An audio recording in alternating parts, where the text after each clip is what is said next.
Hello and welcome to the 13th European Cricket Studio, the start of a brand new week. Remember, we're here at 5 p.m. Central European time every single day from Monday through to Thursday.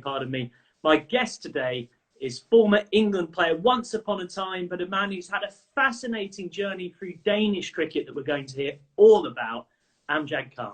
Good afternoon, Amjad. Hi, how you doing? So to start us off, we can't ignore the current circumstances of the world, much as a cricketing escape is nice. So what is your isolation setup? Well, I'm stuck like everyone else is probably, but I'm stuck in decent surroundings in Copenhagen. At least the weather is nice and I have a garden, so I can go out there. But obviously everything is in lockdown, and obviously the most important thing in our lives, cricket, is crucially in lockdown, and hopefully that will change in the next 3-4 weeks. Absolutely. And for those that might remember you, and I'm sure it always comes up as that guy who played one test match in the West Indies in 2009 and also a T20 international for England as well, there's a real journey to this story that they may not know about. So just take us back. You're a 12, 13-year-old kid in Copenhagen. At that point, what are your cricketing dreams? I mean, when you're playing cricket in a non-cricketing country, I think there are limits to how far you can dream. At that stage, I was starting to get into the youth setup here in Denmark and playing some under 16 cricket. But at that stage, I was just looking to improve and be the best that I could be in this little setup that we had here in Copenhagen. And, you know, I got into the under 19 system when I was 14, 15. So it accelerated pretty quickly. Yes, without meaning to use a crude Anchorman reference, it really did escalate very quickly indeed, because you made your debut for Denmark at 17, and then at 18 you played for Denmark against the Zimbabwe side in Harare on tour. Andy Flower says, who at the time was ranked one of, if not the world's best batsmen, says that you were faster than Waqar Younis and Wasim Akram, who he'd just come off facing. And blink and you miss it, and you're playing county cricket for Kent. How did it happen? Yeah, as you said before, it happened very quickly. I mean, I started playing a bit of under-19 cricket, went to the under-19 World Cup, still didn't think that I was very good. But when I was 16, 17, you know, your body develops, and I started bowling quite quickly. I didn't realize how quickly, obviously, but I played for Denmark, played with the big boys, and I did okay. We got to the final, and a few counties started sort of hearing about this kid in Copenhagen who can bowl. I went to Sussex. They were like, you know, you can bowl quite quickly, and I was like, yeah, whatever. Yeah, then we went to Zimbabwe, and you sort of, I look back at it now, and you know, Andy Flower is very much a no bullshit sort of person. When I played for England, he was the coach, and at the time, he sort of took me aside, and he was like, "Well, we played a couple of ODIs against Pakistan, and I know that Wasim and Waqar were at the twilight of their careers, but still, he was like, you were a lot quicker than them." And I sort of, you know, counties were interested, and you had this great batsman telling me that I can bowl fast, and I was like, well, maybe I have half a chance of impressing maybe a few clubs, maybe getting a gig, a second team game. But you know, word travels fast, and especially if you're talking about quick bowling, you don't have many guys who can actually bowl quickly. But I started realizing then that every time I played against, you know, a club side in England, or we played against Holland, no one was really bowling faster than I was. So I started thinking, well, maybe, you know, they might be right, that maybe I can actually do this. And then, yeah, I said I signed for Kent, and I didn't really look back from there. How exactly did the Kent move happen, though, in terms of, was it an agent in the right place? Was it a recommendation? I was the first club, funnily enough, I was approached by was Sussex. Peter Moores was the coach at the time, and Morsey looked at me and he was like, "Yeah, I think you can do this." And then Kent got sort of Kent started hearing that this guy was this Danish kid was playing, well, getting involved with county cricket. And at the time, the coach, the Danish international coach, was Ollie Mortensen, and he played for Derbyshire for a few years, and he played with John Wright. And John Wright was coaching Kent, so I think he made a sneaky phone call to Wrighty and just said, listen, you might be losing out here. And I'll never forget it. I got this letter through the door, like a letter from Kent, signed by John Wright, like selling them to me, like we're a big club and we get big crowds, and would you fancy coming in and giving us a crack? And I was like, okay, man, you haven't even seen me bowl yet. So I went and spent pre-season there and met all the guys, and they were like, yeah, they were really, complimenting my bowling and this sort of potential. And but to be absolutely honest, I still didn't believe that I would have a career. I was just like, well, I'm showing some good signs, but that's different than bowling 20 overs in a day, and I'm used to bowling 8. But that's a lot of people saw potential in me when I probably didn't, and it just accelerated from there, really. And the next thing you know, you spoke of Kent being an ambitious club. Yeah. The time we were Liffrin, Andrew Simons, Steve Waugh are your teammates at Kent. What was that like for a kid from Copenhagen? Well, when I went there in 2000, they had Rahul Dravid, and I was having barbecues with Mr. Dravid, and I was probably being annoying. Did you call him Mr. Dravid? Sorry to I didn't. No, I just called him Rahul. But I'm pretty sure he thought I was an annoying little shit. But and then the year after, to be fair, and Righty said that we signed the best overseas players, and the next year they signed Daryl Cullinan, which was amazing to be in a changing room with him. Played a few games with him. Then they got Andrew Simons back. And then the year after year, they had, again, Simo was there for a year, played all year with him. In 2003, which was really interesting, they had, Simo couldn't be there for Australia commitments, I think, and they got Mohammed Sami in, who bowled absolute thunderbolts. And at that stage, he was at his fastest and best. He was literally bowling 97 miles an hour. And I was probably bowling about 90 miles an hour, and I looked like a medium pacer compared to this guy. And then I was just thinking, oh God. And then they got, you're allowed 2 overseas players, so they got Murli in too. And Murli came, and I remember we had a team meeting, and Murli went, so all the batters, you just get runs, and me and Sammy will get all the wickets. and I remember Rob Key was sitting next to me. He's like, are you all right with that? And I said, yeah, he's right. But I think Sammy got injured, and Pakistan. Plans with Pakistan. But anyway, I played with Muralitharan, and literally, I think he was there for 6 championship games, and he got 45 wickets. So he wasn't bullshitting when he was saying he's going to take all the wickets. He literally was taking the wickets, and I was getting the tail. So, it's amazing to play with these guys. And for me, playing on coconut matting in Fredericksburg, and 2 years later, you're playing with the best, and, being under the wing of Steve Waugh for 2 months, standing in mid-off, giving me tips about bowling, and I'm just all ears. And it's an inspiring sort of experience. I do have to slightly apologise for our younger viewers for the tiny bit of coarse language, but I'm sure everyone can appreciate the context in which it was said in discussing that journey. You mentioned that Matthias Muralitharan had a particular appetite for taking the mickey out of you. Well, it was interesting. I sort of came over from Copenhagen, had a completely different sense of humour than everyone else. Not very British, pretty dark humour we have here in Copenhagen. And one thing about me was that I always gave back. So if someone took the piss out of me, which was take mick out of me, I always gave it right back, and that was people enjoyed that.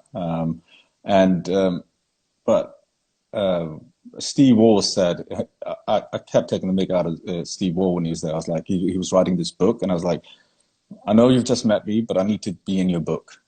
And he would just laugh. And I remember he put in his book that, oh, I met this fast bowler, very talented.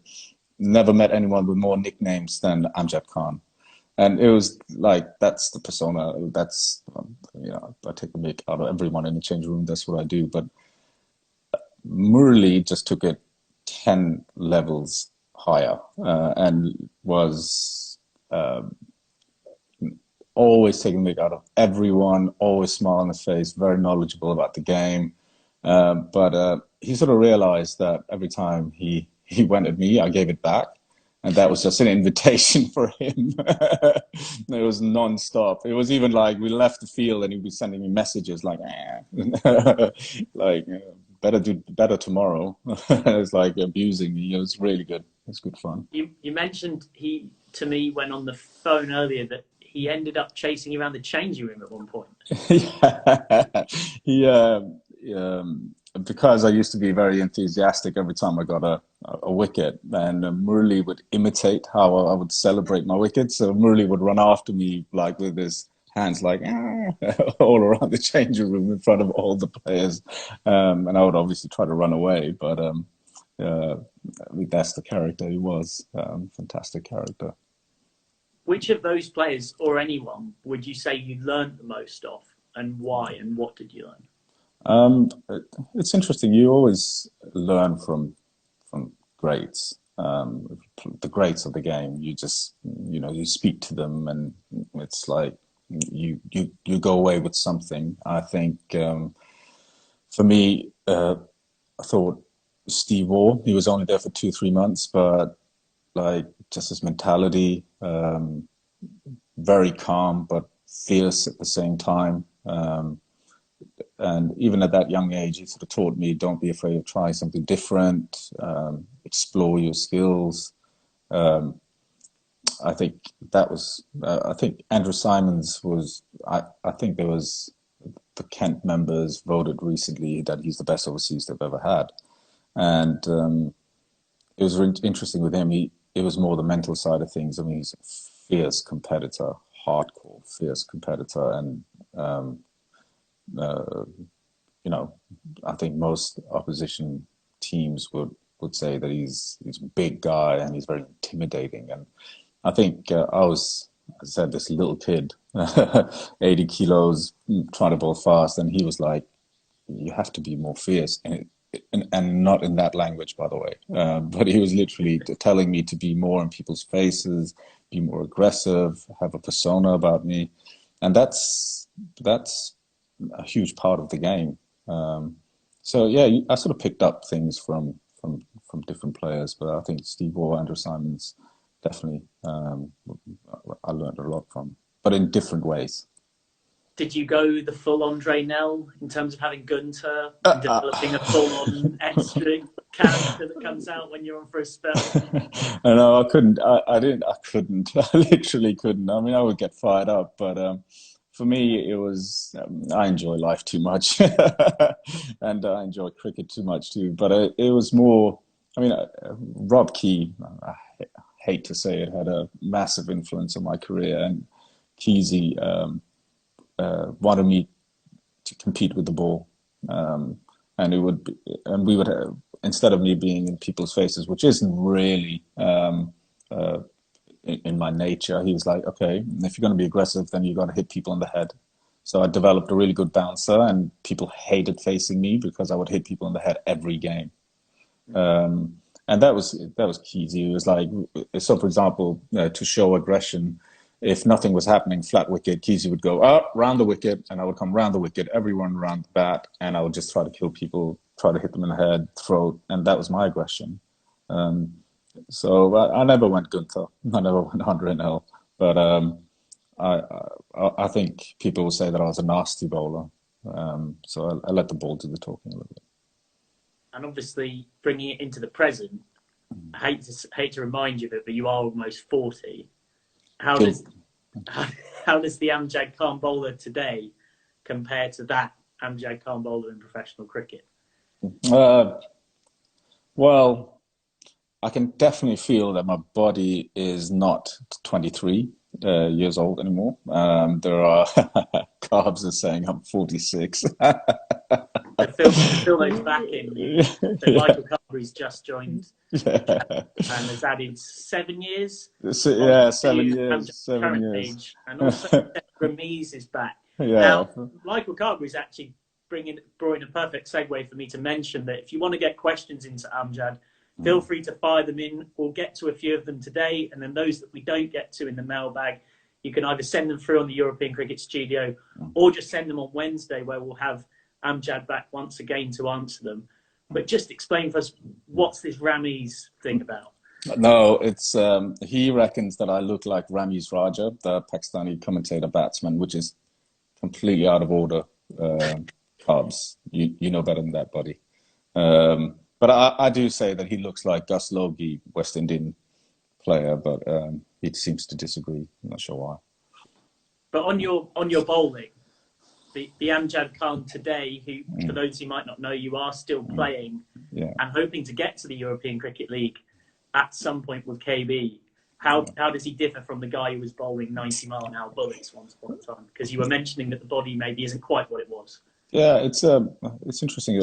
Like I think I said to someone last year, I wish I had the skill and the accuracy I have now, like and control over my body, which I have to have. When you're in your 20s, you have to be out of control because that's your asset. That your body is free to do what it wants to do. But now my body can't do the same things. I keep myself as fit as I can, but it can't. But then I need to control it better. I need to control my bowling better, and I've developed skills. And the funny thing is, when I was 20, I spoke to Dennis Lilly about it, and Dennis Lilly, who had a massive impact on my bowling action, especially, and he was like, "Well, I used to bowl 100 miles an hour, but then when I was in my 30s, I ran up and I could do everything I wanted with the ball." And I was like, "I'm never going to be like that. I want to bowl quick." It's interesting because now, obviously, bowling with lesser pace, but Mohammad Asif said it quite well. Mohammad Asif, I remember a conversation with him. He said that if he wanted to, he could bowl 90 miles an hour.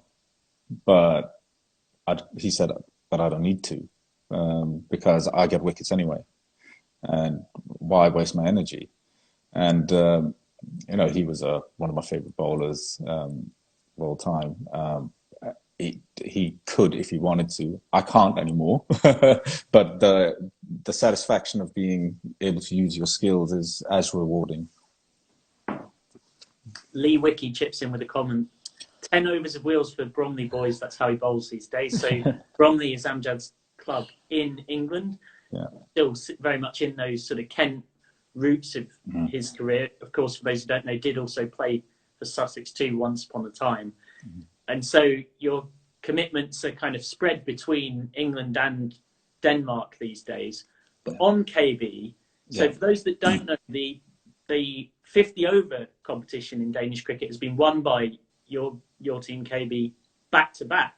But in the 20-over competition, they lost in the final to Svanholm in 2018. And Svanholm, of course, came to the ECL, lost in the semi-finals in 2019, came closer than anybody else to beating the eventual champions VOC Rotterdam in a brilliant game. And in that 2019 summer, as for you guys at KB, you unfortunately didn't even make the finals day in Danish T20, where the top four play the two semi-finals and the final to see who goes to the European Cricket League. So you were telling me there's been big steps in the winter training program before COVID-19 intervened to change that and turn your side into more of a T20 side.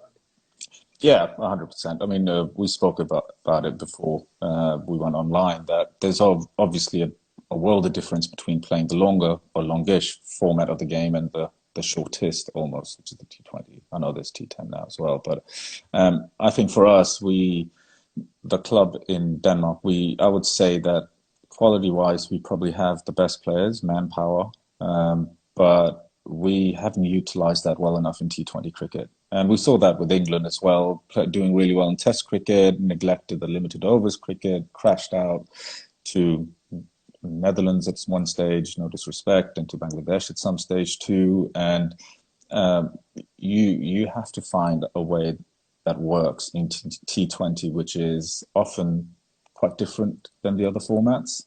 I think we haven't been good enough, even though we have the quality to actually get the best in that regards. So we worked really hard this winter, mostly game plans, went to use who should open batting, guy who's very prolific in 50 over cricket, might not be the man in T20 cricket. And, these conversations every cricket club is having, every franchise is having, whether you bat your best player, etc. And it's not easy. World is only catching on to T20 now. I mean, the first game was played in 2004, and I played in the first couple of T20s ever played. So it's still new, and so innovative, right? Like things happen all the time, new shots, new bowling deliveries, bowling with bowlers with weird actions, Malinga coming all of a sudden. We've got Narayan and these guys. Just new things are always happening, and every year changes. And I think at KB we didn't. We focused on the 50 over stuff. We won twice in a row. We're looking to win it 3 times. But now we focus on the T20 too. Has the European Cricket League changed that priority in a way that maybe it otherwise wouldn't have changed because of that extra incentive? Absolutely, and that makes it even more painful because we really, really wanted to go to the European Cricket League and we failed twice. And I think this winter we had to once and for all sort it out because it's different if you're not good enough. If you don't have the players, then you have to make the best of what you have. But when you actually have the resources, full resources all round, and you're not doing it, then either it's team morale or team not working together, which isn't the case because we are winning, but it's actually we haven't utilized the players properly. But it's very painful. I mean, well done to Svanholm and Scanable for going, and they deserved it. But it is very painful for us, and it's something we want to change. But of course, the postponement this year and the announcement that was made by ECL founder Dan Weston last week means that were there to be a competition this year, there is still an opportunity. Obviously, the recommended European Cricket League guidelines are that a playoff would happen, though that's up to the Danish Cricket Federation and federations across the continent. So how much of a hope is there that you might be able to still get on the park and do something this summer? Well, it all depends on the authorities of each country, doesn't it? What the sort of noises that we're hearing at the moment is that we might be able to get some cricket in already at the end of May. And if that's the case, then you've lost a month of cricket, roughly. And you can catch that up because in Denmark, for unknown reasons, we have a summer break in cricket, which makes no sense to anyone because then the whole of July you don't play. I think this time if you take out that summer break, you've actually lost no cricket. You just get the fixtures in that month where you have summer holidays, etc., and you can get a lot of games in. You can play 3 T20s a day if you have to, but there's absolutely a chance and an opportunity. I think it's just you get the green light from the government and the authorities that we can actually step outside the door. I think it's up to the Danish cricket board to make it happen, and I'm pretty sure they will. We're certainly going to press for it. So why does that summer break exist? I can hear the voices of everyone watching this now shouting through their screens. Why would you have a break in July? That's the peak time. And don't get me started, mate. No, but literally, I think most of us can't believe it. It's something that's always been done, I think probably since Hans Christian Andersen time. But I think it's to give opportunities to people to travel and have a summer holiday. Now, that makes absolutely no sense when you should be playing cricket the hottest time of year, best time of year, you're taking a break. And I don't know, I think a lot of us are hoping that will change. And hopefully the coronavirus could be the one thing that actually makes Yeah. You know, the Danish board go, well, okay, maybe this summer break doesn't make any sense because it happens in nowhere else in the world. So we probably shouldn't either. We had Skanderborg Stingrays chairman Chris Kleitsch on last week, who was also talking about various things that could be innovated to make Danish cricket cool, and streaming matches was one Yeah. that definitely came up as another theme on that. We've got a question from Judith van der Venden who says, how does Amjad see the future of Danish cricket? Is there enough good youth coming through? I think there is a decent amount of youth coming through. I think there is some serious talent, which isn't necessarily like youth as such, like in the 20s, that are really good players and they have 10, 15 years ahead of them. It's just, sorry, it's up to, I think it's up to the board to be ambitious. Because the truth of the matter is that the whole world has developed. You know, when I played for Denmark in 2001, we beat Ireland, we beat Holland the year before, and Scotland we always used to beat. Now they've developed. I mean, they've gone places. Now we have to look inwards and say, why haven't we? And it's about ambition. I don't think it's about personnel as such. I think it's more about ambition. But at the end of the day, tournaments like the ECL, they make a difference because it makes people want to play more, to make that sacrifice, and perhaps more importantly, the board to be more ambitious in its goals. Cricket Jerseys chips in on this. How has Denmark benefited from getting T20I status?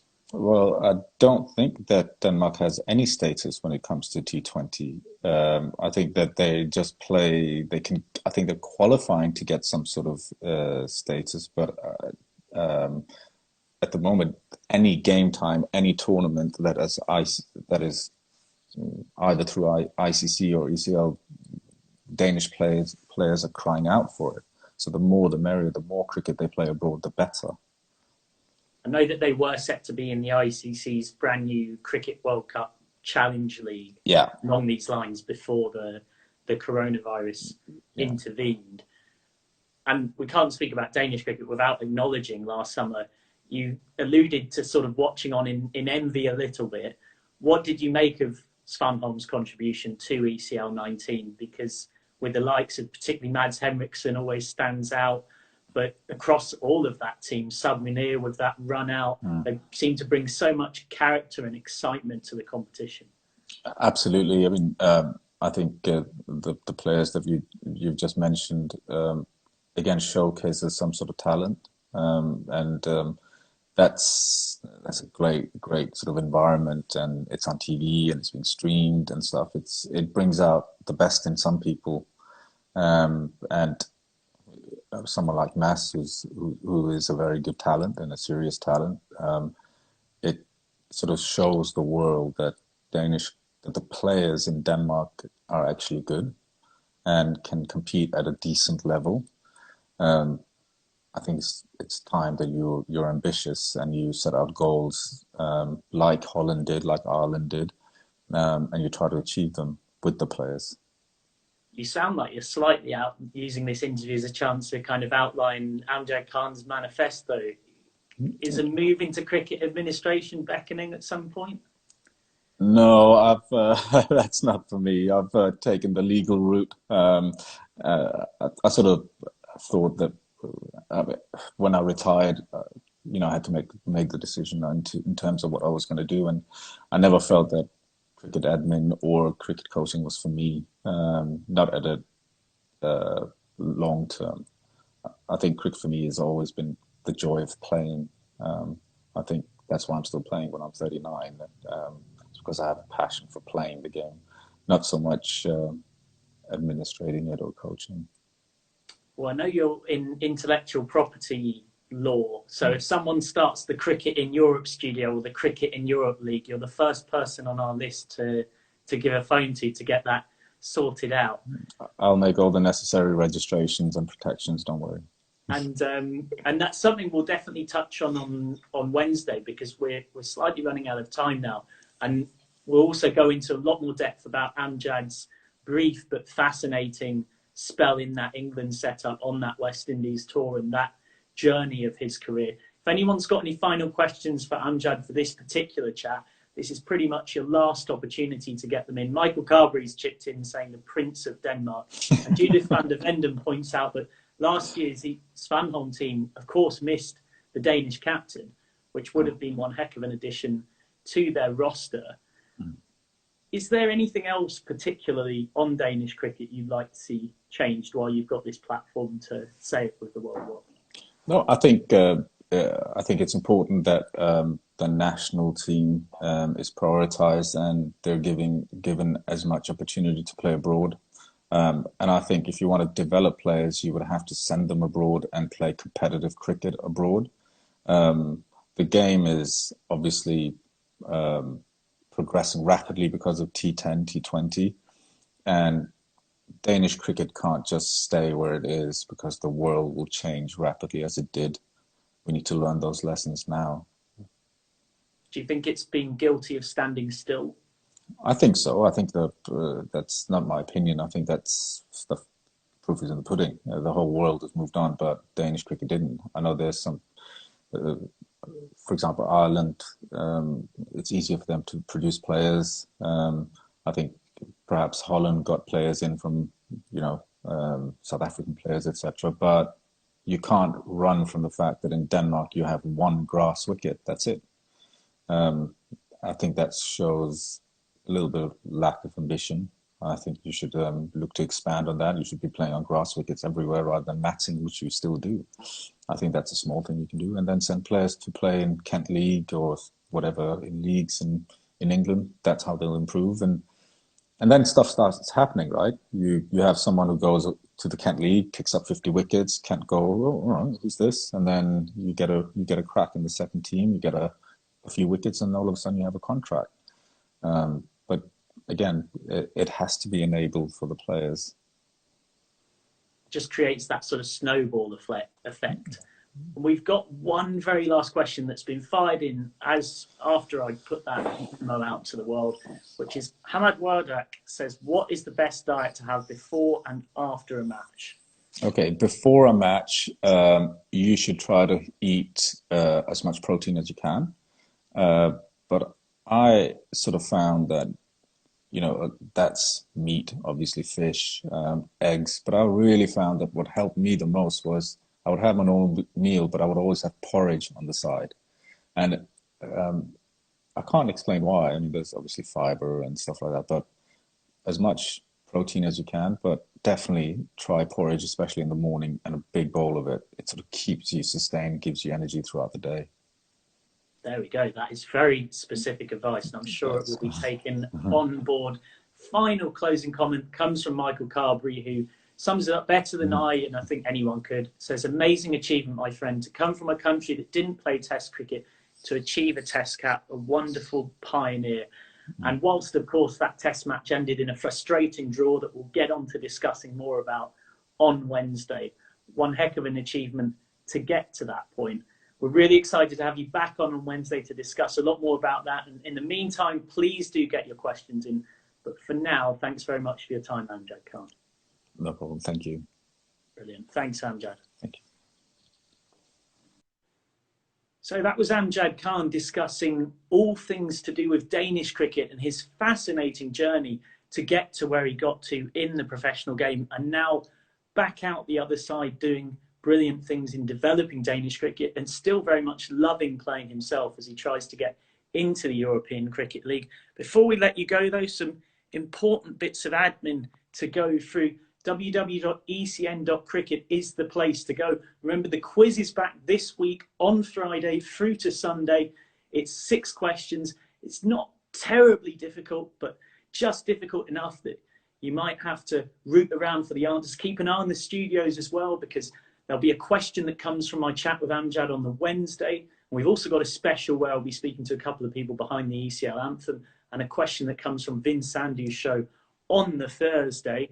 As for that quiz, well, there you go. Visit www.ecn.cricket to enter and win. That is exactly what Jack Talbot did. And he is the winner of last week's quiz, winning himself a lovely pair of spikes from Painter. So congratulations to him. For now, though, we are out of time, but don't forget, it is the Maximo show tomorrow with Michael Leask, and then I'll be back with that Anthem special, speaking to a couple of people behind the ECL Anthem and its creation, as well as questions for Amjad Khan, focused particularly on his memorable time with England. But for now, thank you ever so much for joining me, and for Studio 13 of the brand new European Cricket Project, here with myself and Vin Sandhu, and from all the team, it's goodbye and good night.